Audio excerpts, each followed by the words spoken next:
skin sometimes mahogany, other times tan like the sand of an island beach. Curls sometimes wavy and loose, other times rich with kinks and coils, saturated with Cantu products and Jamaican black castor oil. My community is diverse.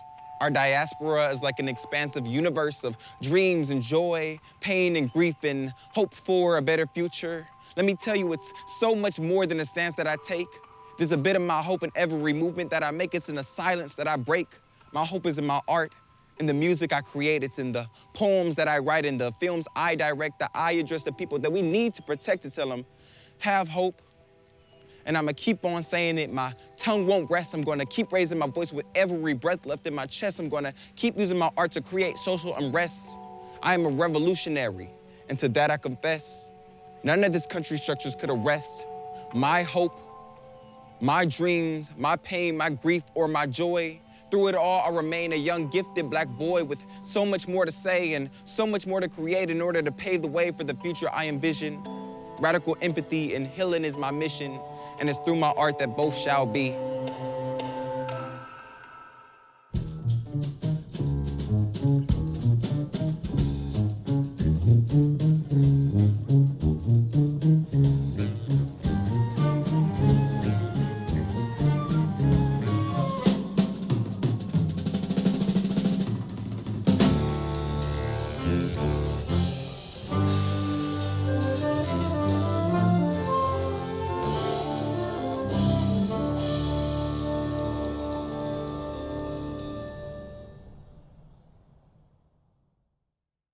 Artbound, Arts and Education is a project of the Los Angeles County Arts Education Collective, developed by the Los Angeles County Department of Arts and Culture in partnership with KCET. Funding for this project was generously provided by the Stewart Foundation, the Moss Foundation, and the Arts Ed Collective Funders Council.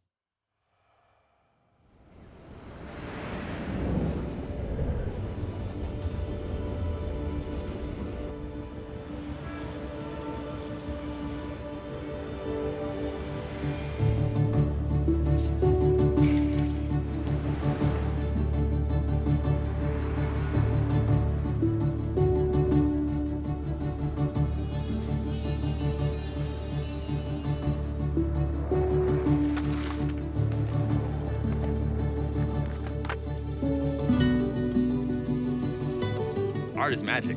We know that. And the notion of art itself is more vast than just a painting on a canvas, right? It's theater, it's dance, it's music, it's media arts, animation, video games. There are new arts industries popping up all the time. That's just the nature of creativity.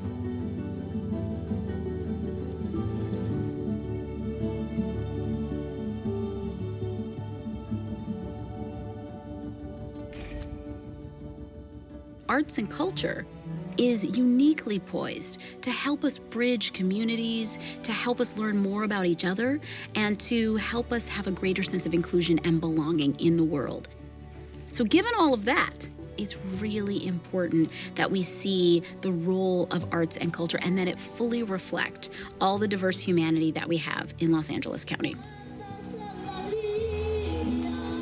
Employees who are critical thinkers, who are problem solvers, who are creative, who come up with the idea nobody thought about, who are brave, who persist. There will be a time where we will look back and ask ourselves what we did right now.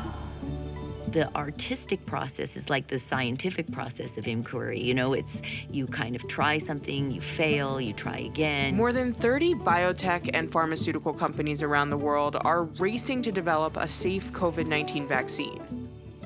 And that is such a necessary skill set for the workforce.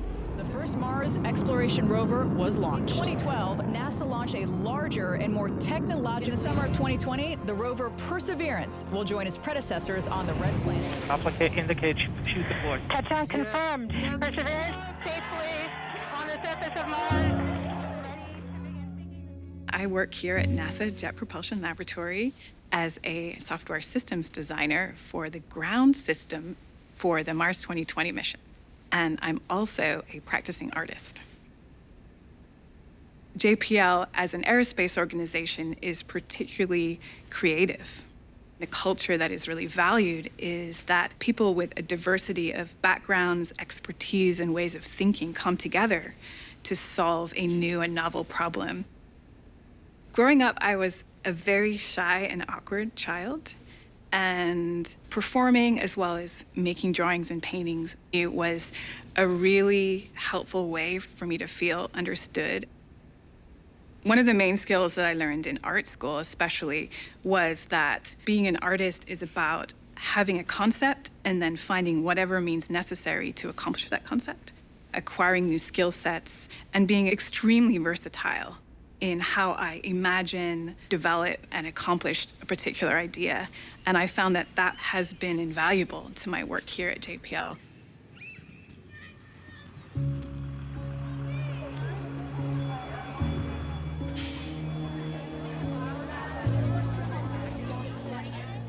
The more creative education is in a school, the more robust, resilient, healthy the school climate is.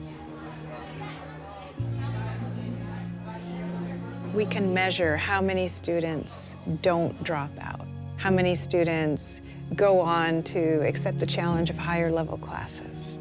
We had a rare feat tonight for seniors at One San Gabriel Valley High School. They're celebrating a 100% graduation rate, and such a large public school is practically unheard of. The national average is somewhere around 82%.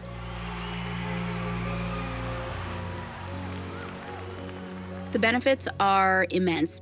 You know, learning teamwork, learning collaboration, learning creativity. There's also a wealth of social and emotional skills and the ability to adapt to different situations, the ability to find your own sense of self-determination and identity. And so that benefits you for your entire life, no matter what you do, no matter what career you go into.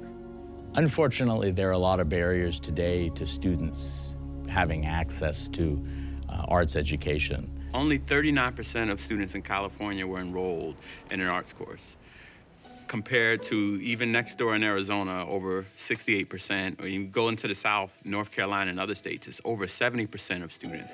Every state had higher, whether it's Mississippi, Alabama, and other states in the South where our income is almost twice as much. We're in the land of Hollywood, right, of the creative industry, and we're far behind. Behind them, and we come round the corner with our friends walking. We come round here.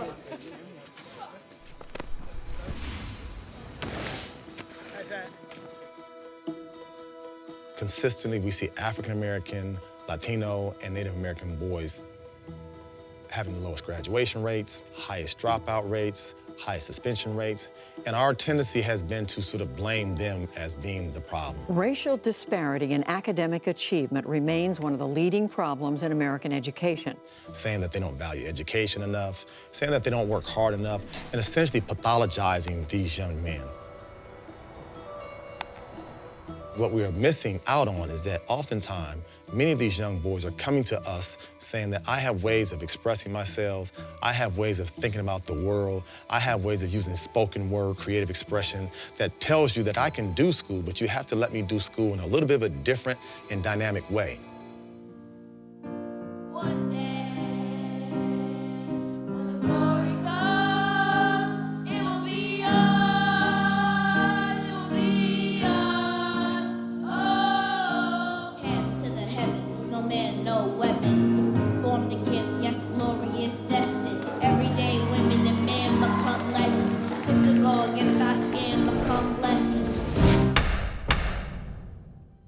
I would love to see how you did that.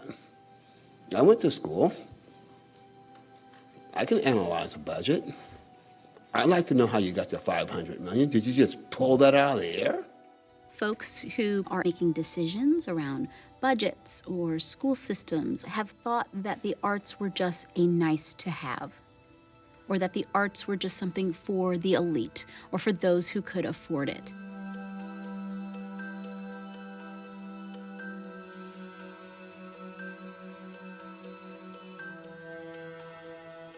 But what we're actually seeing and what we actually know is that arts, culture, and creativity are integral parts of civic life, and that they should be supported right alongside education, the importance of health, the importance of well-being, because in addition to their own intrinsic value, the arts also support all of those in our human development, our community development, and our economic development.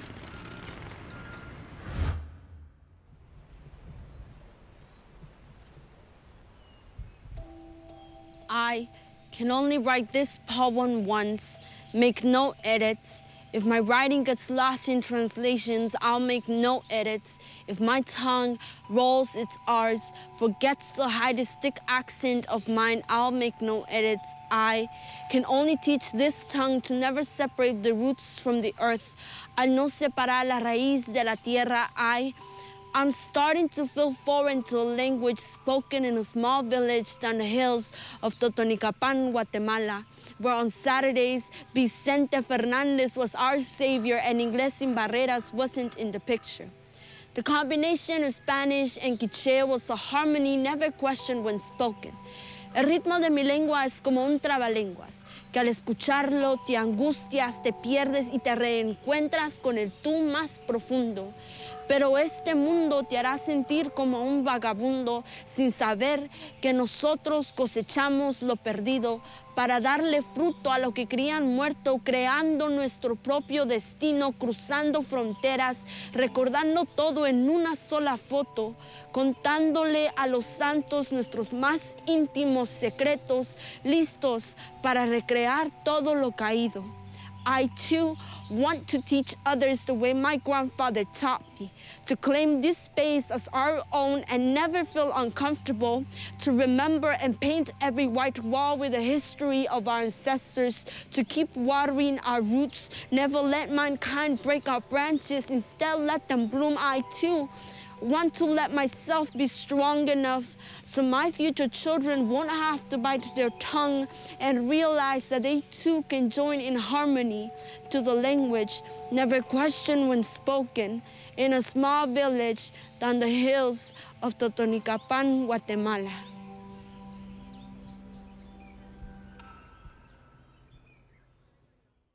It is the reason you are on the planet at this particular time in history. Your very existence is wrapped up in the things you are here to fulfill. Whatever you choose for a career path, remember the struggles along the way are only meant to shape you for your purpose.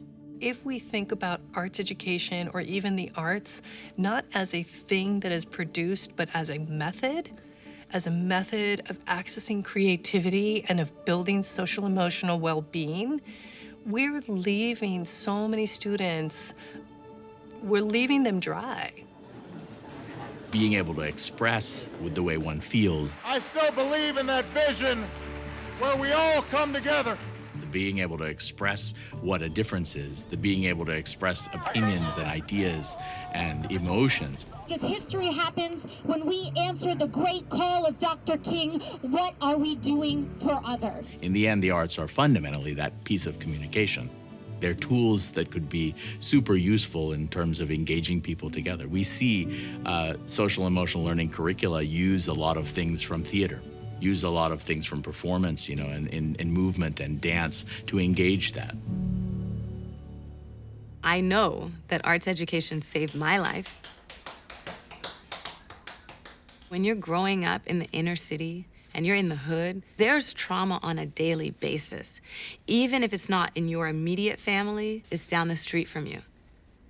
By the time I was 14 years old in Washington, D.C., 2 of my friends who were African drummers in the studio next to me were murdered just because some other kid didn't get the opportunity they had to go release. And that's why, for me, I needed dance. Because now I had a way to release. You know, you cry about it, but it's not enough to just cry. You have to have some vehicle to say something. When someone feels that they can express themselves, like they matter, like they're part of the society, then they're motivated to contribute, to be active, to treat someone else kindly. And so you create A global citizen, when you give someone education and access to express themselves freely without judgment. Because what's beautiful about art is it's about finding someone's voice and then letting them find their way. There's a lot of neuroscience on emotions and learning.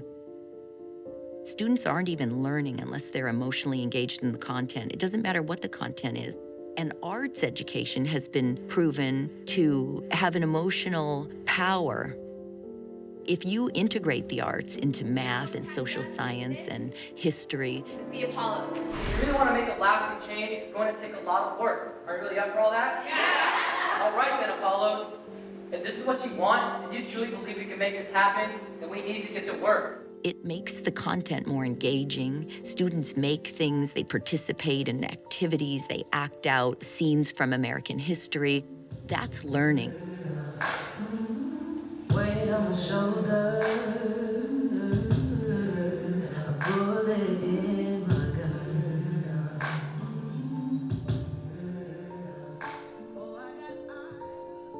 Putting yourself into a character's, point of view and feelings and emotions. I've now adapted those emotions. My brain now understands these emotions. That character is the hero in problem solving for a community. How do you problem solve that? If that character, is solving those difficult and challenging dynamics, then the brain stores that emotion and that feeling. Especially at a young age, what are those difficulties that you have and how do you express them? The importance of that voice, that lens through which each person sees the world. I used to tremble every time I hear you say my name, every time I hear footsteps in the house, wondering, I wonder what Papa's going to say if I do this. And saying that lens is unique, it's important, it's you, it's yours as a member of society, as a citizen, and hopefully that encourages you to engage.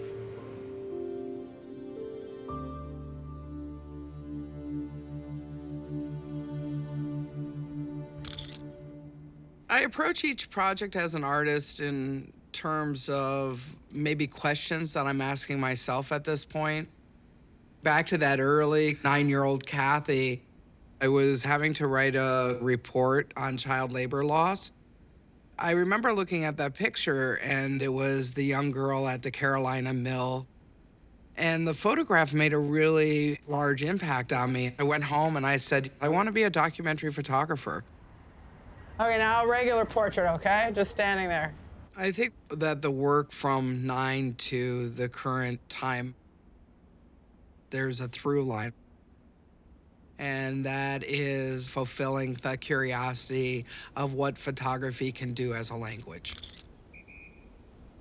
Through all of the arts, I think that are taught, writing, theater, dance, you have a sense of struggle in some way. You face a barrier that you have to use this, skill set to overcome. I, Kamala Davy Harris, do solemnly swear that I will support and defend the Constitution of the United States. When you skip a line or you stumble through a dance move, you are in a safe space to correct that and practice and hone in. We really have to create those opportunities, and we have to value those opportunities just as much as core subjects, the English and the maths and the sciences.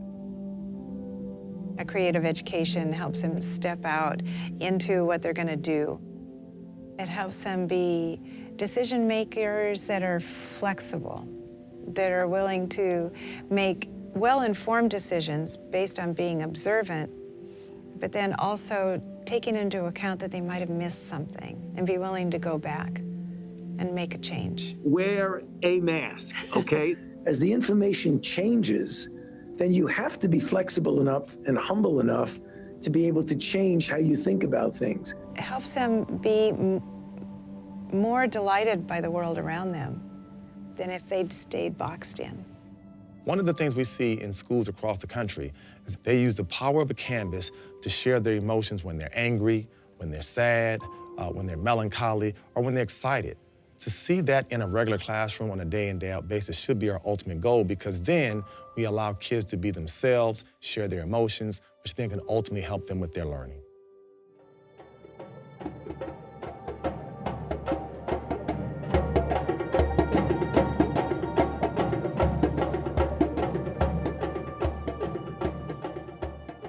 My name is Kalani, I'm 15 years old, and I'm currently locked up in juvenile hall. I didn't plan on becoming a statistic, but somehow I did. You see, both of my parents are felons, but both have been locked up, and unfortunately one of my parents is still incarcerated. Let's be real. Someone doesn't just wake up in the morning and say, I want to cause disorder then. I want to make a mess of things. Behind that is suffering. Something has happened in your life.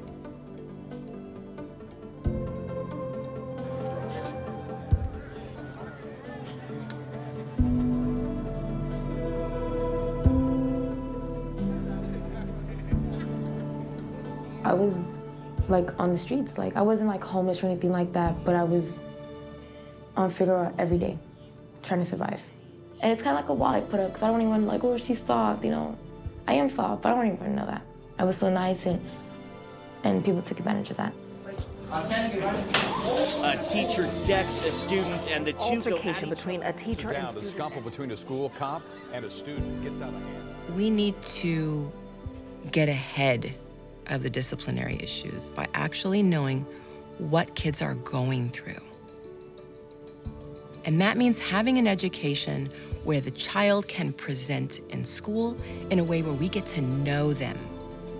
One of the ways we can get to know them is through creative expression. If I know this about this student, I can teach them better.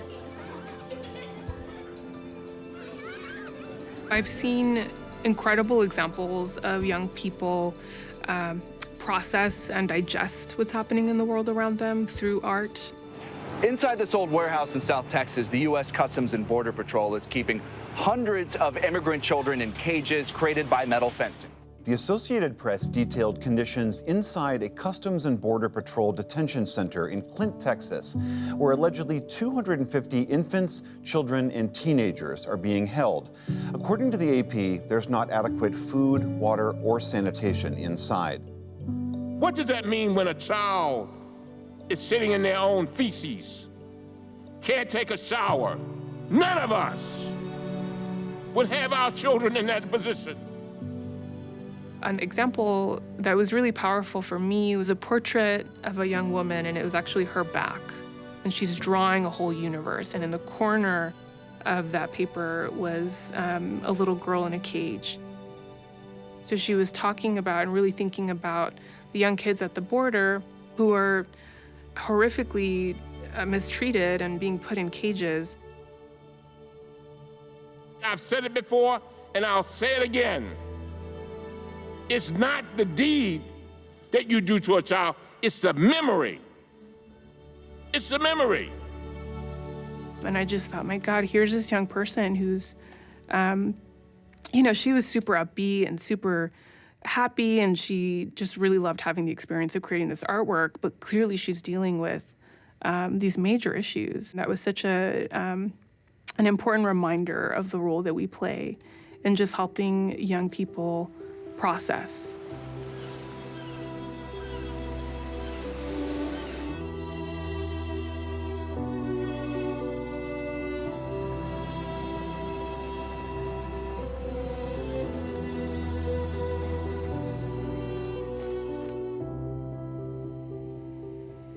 A lot of the children in that school are having members of their families deported, and there have been ICE raids in their schools, and so the children were having a lot of fear about it.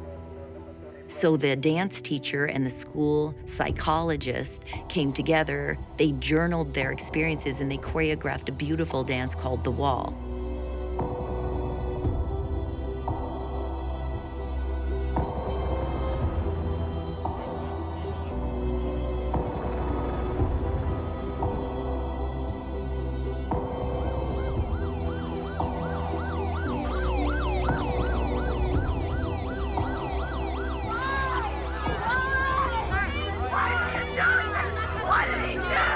here they're studying a topic, but they're also expressing something in their own lives. It's personal to them. It's personalized in a culturally respectful and relevant way to them. That, to me, is really deep arts integration. What arts education does is it helps to create systems in our brain that help us to interpret the world, but it also gives us some control over how that stimuli gets filtered and then presented back. You want to have arts education that creates almost the pathways for that imagination and for that resiliency to kick in.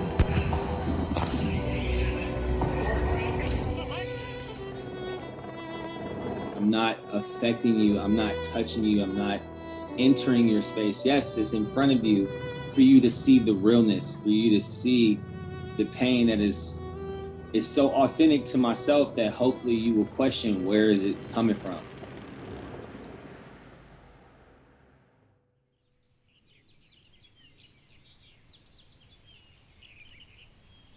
When our truth echoes off the walls of our tracheas, but get caught in the cobwebs, a corridor, stone, cold.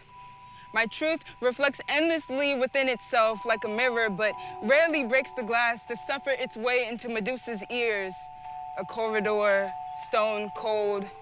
My identity makes stalemates within the brokenness of that same glass, fragmented pieces of she, Negro, and don't speak, they won't listen anyway. Myself identifies my reflection as magic. Multiplicities of earth and fire and mouths of mothers with the same round nose. The chocolate conglomerate, too chewy, ooey gooey, let the yeast settle. I see each, body, hair, and woman, blackness and carefree, none of which comfortably fit to make a perfect picture. I am a broken mirror. These voices be refugees in the hands of the empathy and ebony deficient. And our vulnerability makes weapons formed against us that do prosper and is painfully efficient. So why would we keep screaming into an empty room just to break the mirrors with the pain? Embrace the perspective disfigurement. Glass is made when sand is heated, a bridged, dismembered earth to the ooey gooey and then the full form. I am the earth, I'm the fire, I'm the black, and I'm the woman. Hear me, now see me, complete.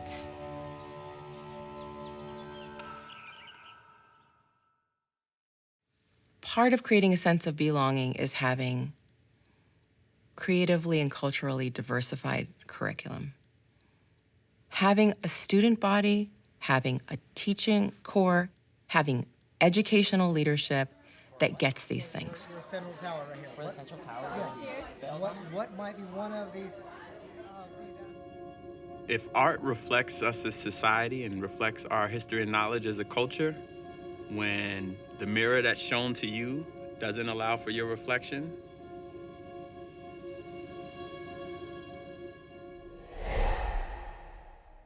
it kills a part of you.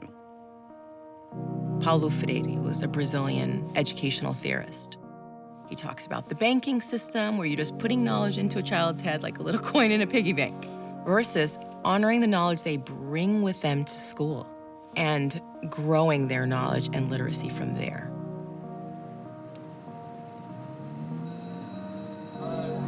One of the things that I decided to do in my classroom is have students challenge the negative portrayals of their community in the media. Oh, this Trey right here. What's up, Trey? What's up, back? What you doing? I'm doing what I do, you know, I'm up with y'all. Slow motion. When the movie End of Watch came out, right, it literally was filmed across the street from the school. And so in this movie that's directed by a white director, he's reflecting it as this gang-ridden area where the police and local gang members are shooting it out.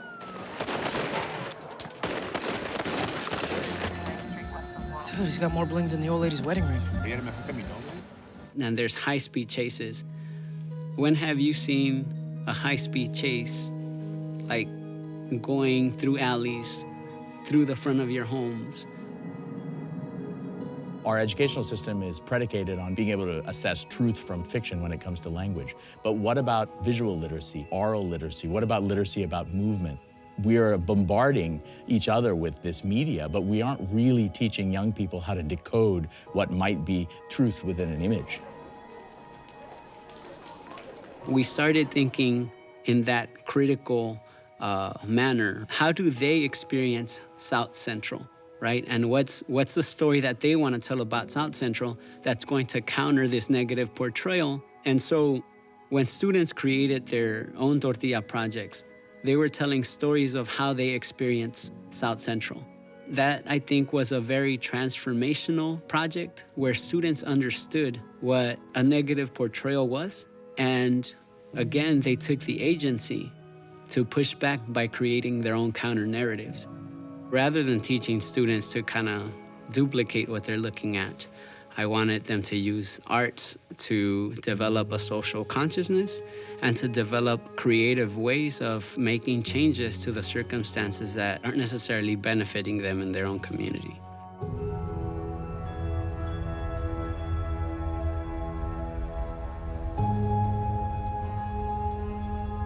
We've all heard the African proverb, it takes a village to raise a child. The school is one of the most critical parts of that village. Why I believe that many students of color don't do as well in school is because oftentimes there's a significant disconnect between the kinds of ways that they know, understand, and make sense of the world, and with those types of knowledges that they're expected to understand in school. Culture is really our own experiences. It's the practices, it's the abilities, it's the skills that their parents pass down to them from home, right? So it's the home knowledge that they have that gets passed down to the younger generations. That's what culture is, right? It's not what ethnic group you are, right? It's what knowledge is being taught at home and what knowledge is passed down to you, and how do you use that knowledge to navigate, right, your social circumstances, being at school, in the community, or in your careers.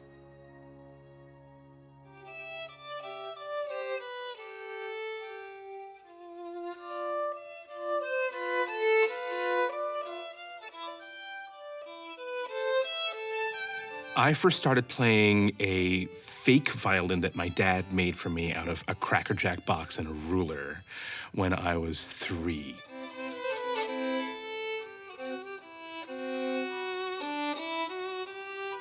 I grew up in a Bengali family. Both of my parents were immigrants from the state of Bengal in India, specifically the city of Kolkata. And they were the ones who kind of put a violin in my hands. But then when I turned 13 or 14, my parents said, well, okay, that's great, but now you're gonna be a doctor. I don't think my parents saw their creative, expressive life based in their culture as part of something that their children could pursue in order to have meaning in the American world. And so I remember my parents driving me to music lessons and playing Bizet operas, but then playing Bengali folk songs on my way home. And so some part of what I have in my life is like there's the sound of their voices.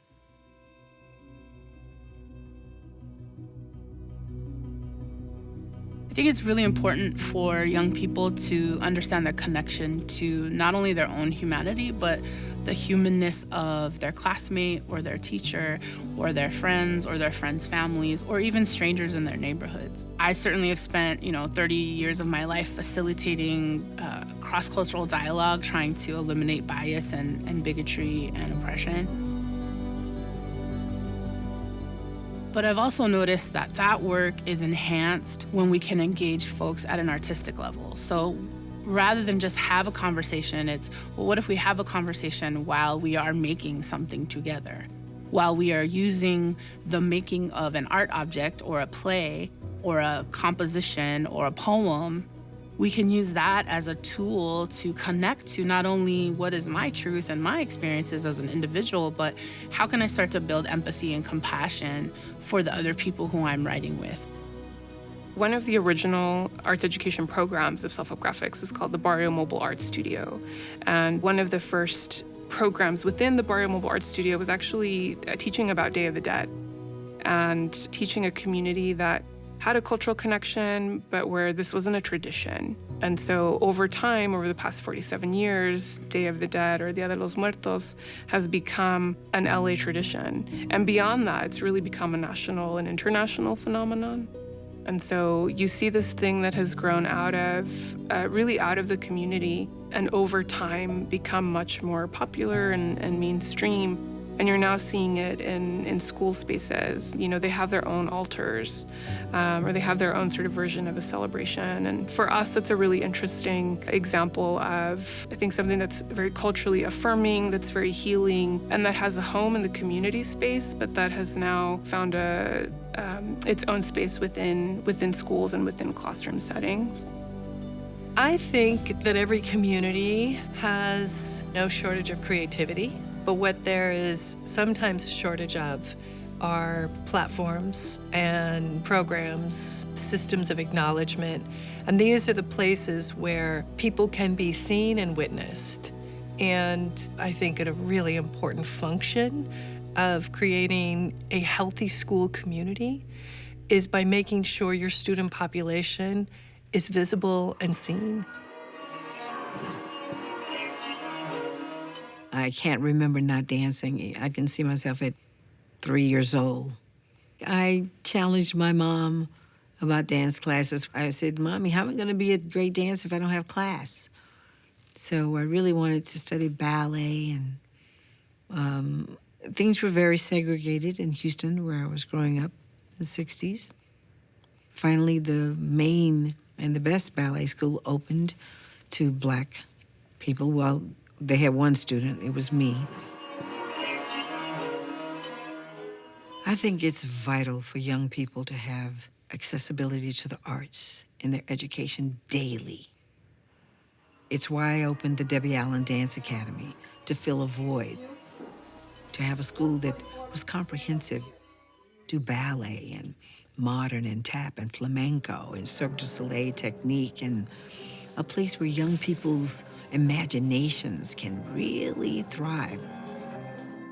The arts is the incubation for innovation, and without it, there's no new technology, there's no new cure to disease. All of this takes creativity. Thank you. My son envisioned a place like the Underground where people come to create community and to share in this idea of being generous of spirit and being generous with our creativity and being generous with our ideas. We all have to lean on each other to get things done. And so schools have to lean on community spaces lean on schools. So the schools that are most vibrant and most successful have vibrant arts education in a school. A school almost always has vibrant community partnerships. We get to continue the learning that has started in school. We get to be that outside laboratory that I think that external internship for young people to take what they're doing in school and then come be in an environment where it's like, yeah, we can critique something based on our understanding of this particular art form and all of its standards of excellence. What's fascinating to people are these moments where we can connect and say, hey, something from your culture connects to my culture.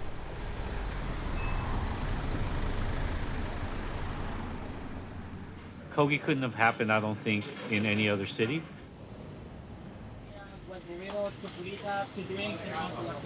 When Kogi happened is when I was able to become an artist. When I was younger, like my friends were able to draw murals or be able to freestyle or make a song. I was never able to understand that. But then when Kogi happened, I finally understood it because all of the things in my life came into this one flavor. Riding the bus, walking on the streets, people performing, growing up in a restaurant. Everything came together into this expression, which became a taco, which became the art of Kogi.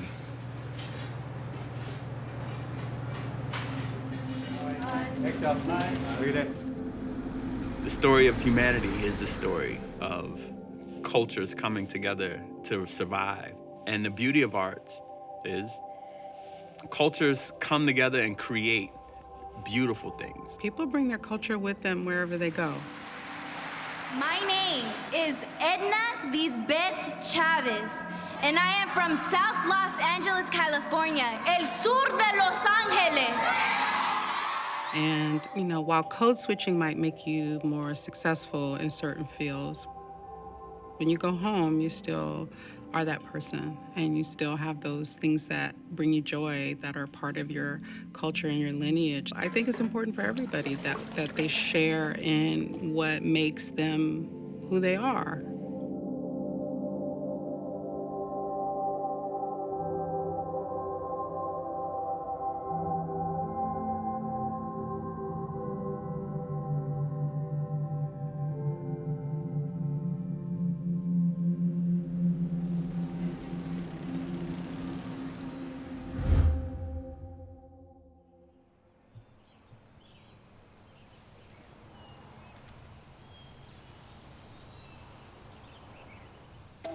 Who believes in metaphors?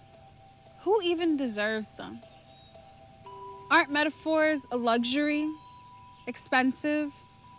Can a metaphor make a home out of a feeling? A museum of word built around a person. Can I hang a new one on every wall, see myself in the art, and call it the greatest creation? What even is art? Can it be found in a freestyle verse with friends, an empty can of spray paint? Is it taught in a class at inner city schools with a span? Or is it the history journal filled with haikus and doodles left behind when they do? Which neighborhoods deserve a metaphor? Where's the line between mural and graffiti? And who deserves to be in front of the art they create anyways? Can they look like me? Have kente rugs on their entrance door? Carry a griot stance? Can our metaphors be shaped by the fables our aunties taught us? Can we echo in every chamber? My metaphors belong here. All of our metaphors deserve to be here. So let us create, like every unwritten piece is waiting to be ours, like all the world's stories want us to complete them. After all, our art is our most permanent mark. With it, we will never fade.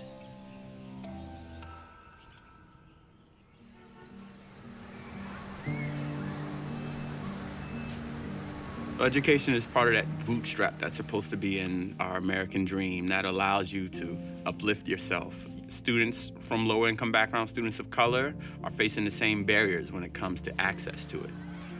A lot of my life, I think, as a mixed race person, as a queer person, as a leader, I think I've always tried to process things, and the arts could have been that even more for me, but I realized that wasn't the path I was on, that wasn't the school systems I was in. And even when I got to a place where I could finally take a theater class, I didn't see that as a possibility. Did I ever see my Central American heritage or Central American art reflected in my education growing up? No, absolutely not. I never did. I write because when it's over and done with and it's published, I feel like I've made myself into a stronger person. I've processed whatever I'm writing about. I teach all different kinds of classes, but all of them have a creative writing component. When you give a young person an assignment to create a work of narrative prose, what they're going to do more often than not is they're going to tap into their own emotionality, and they'll create something that is a more textured version of their own memories. And in fact, I see this incredible complexity in their work that I don't see yet reflected in American literature. If we're to live up to our own time, then victory won't lie in the blade, but in all the bridges we've made. That is the promise to glade the hill we climb if only we dare it, because being American is more than a pride we inherit. It's the past we step into and how we repair it. We know our educational system, our entire social system was built on inequality. I will not force my people to integrate against their will.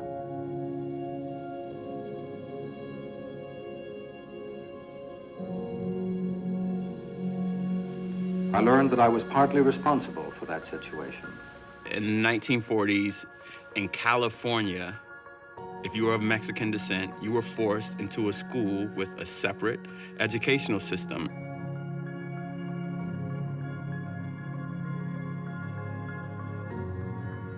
Instead of being prepared to maybe become a doctor, lawyer, something else, the curriculum in the school focused on sewing and just other trades. And you wouldn't even have the same curriculum, you wouldn't have the same textbook, the same quality of teachers, because it was thought that Mexican Americans or people of Mexican descent had a whole different life trajectory in America.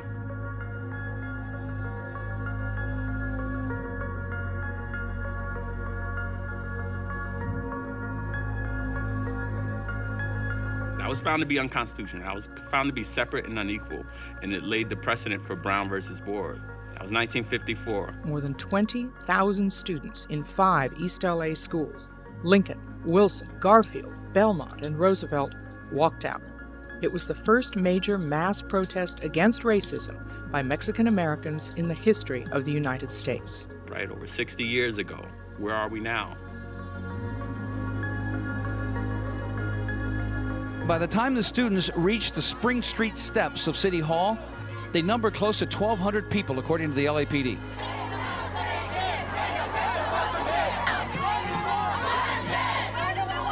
As federal policy changed and got very focused on standardized tests, the curriculums became very standardized.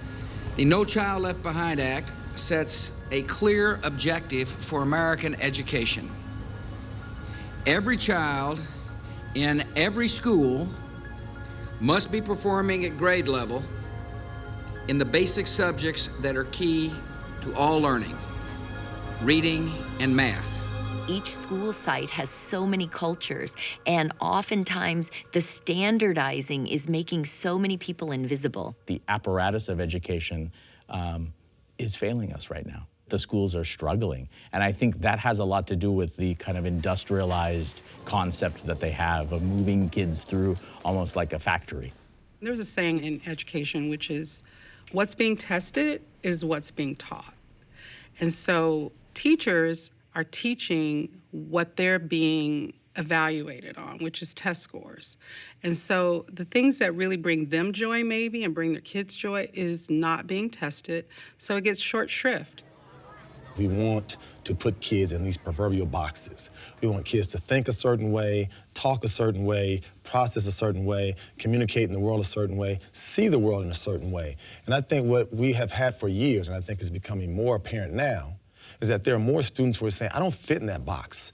I think differently. I process differently. I see the world differently. I understand content differently. I see my neighborhood in ways that's not quite consistent with how school wants me to see them. And we've got to make a decision as schools. Are we going to continue to try to put students in these proverbial boxes, despite the rich diversity that they bring across the ways in which they think, process, communicate, and understand? Or are we going to allow schools to become what I call cultural democracies, where we begin to break that box open, shatter the box, and say we're going to allow a whole host of ways of how young people express themselves, how they communicate, how they understand, how they talk about their feelings, how they process, how they problem solve, that encompasses the entire range of diversities. And I think this is where arts-based education should be, could be, needs to be an essential through line through all the aspects of what we teach young people in schools. For some students, their zip code determines the level of education, the quality of education they get. They know what children in a better zip code are getting. They know what their schools look like. They know that they don't have access to sports teams and theater classes, and they don't have kilns to fire their clay objects. They know, and they will be mad, and they should be mad. We want our demands met, so are you gonna meet them or not? I'm hearing you say that our voices are like oxygen to you, Mr. Austin Butner. So here's your oxygen for today. We need to have more funding for schools in California, period. For students to have a creative space is for them to have a space to dream and imagine and envision. Just like it's been said that if you have two people in a space, you have politics, I think if you have two people in a space, you have art, you have expression. It's a fundamental human need. If you're not investing in your people, you're not investing in your future.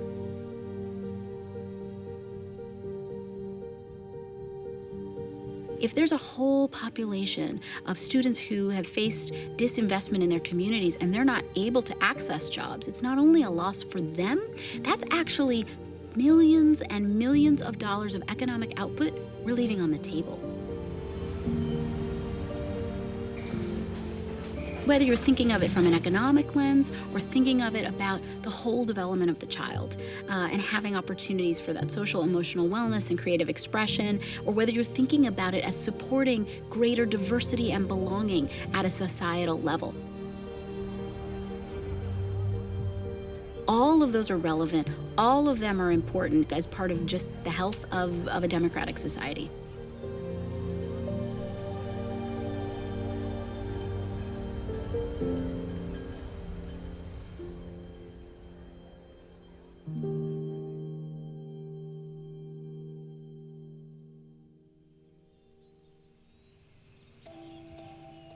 Art is timeless, from Shakespeare's sonnets to Picasso's paintings. Art gives voices to the silenced, to the people who were chosen last when it was time to get picked for teams for dodgeball, like me, like you. There's no chosen one, not just a single Superman in our universe. We can all be heroes even for one day, like David Bowie to Rudy Francisco, because we all are freedom fighters, freedom riders, freedom seekers, bursting with dreams, shooting Spidey's webs to the Empire State Building, harnessing Scarlet Witch's magic to craft hope. And in order to save the world, we must possess the power of art and learn from the greats of futures past like Steven Spielberg, bringing dinosaurs back to life, to Princess's ability to sing, making the sky cry purple rain. You could be the one strumming that guitar. Your friend can play the drums like Ringo, and I can write the music, because art is collaborative. We cipher affect our way to a better destiny, bouncing ideas, sharing our scars, and we feed back till we can't eat no more. So be curious like George, and always question what is end of the reading rainbow. Through the trusted eyes of the meter, our craft does not have answers. In fact, it does not have boundaries. In fact, art is an unfading, perpetual superpower that will live on within me, within you, within all of us.